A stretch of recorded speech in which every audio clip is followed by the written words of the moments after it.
अपने स्टेटमेंट्स और तेवर को लेकर चर्चा में रहने वाले राज ठाकरे की पार्टी पर संकट के बादल मंडरा रहे हैं।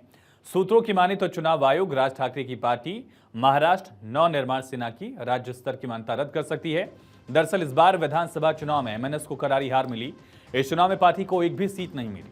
हालत यह हो गई है कि महाराष्ट्र की माहिम सीट से चुनाव लड़ रहे राज ठाकरे के बेटे अमित ठाकरे भी चुनाव हार गए। इस सीट पर उद्धव ठाकरे गुट के उम्मीदवार महेश सावंत ने जीत हासिल की।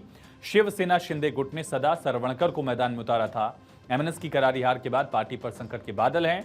पार्टी की मान्यता को कायम रखने के लिए चुनाव आयोग के कुछ नियम हैं और अगर वो नियम टूटते हैं तो पार्टी की मान्यता रद्द की जा सकती है। क्या कहते हैं नियम, बताते हैं आपको।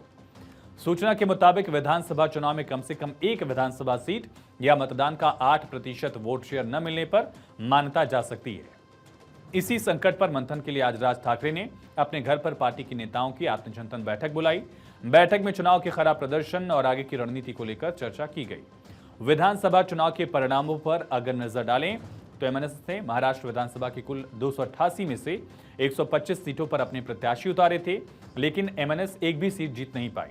राज ठाकरे के बेटे अमित ठाकरे भी चुनाव हार गए। आयोग के आंकड़ों के मुताबिक राज ठाकरे की पार्टी को सिर्फ 1.55% वोट मिले हैं।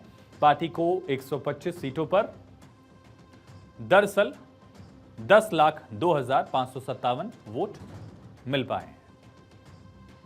ऐसे में अगर चुनाव आयोग पार्टी की मान्यता को रद्द करता है तो यह राज ठाकरे के लिए बड़ा झटका होगा, ऐसा माना जा रहा है।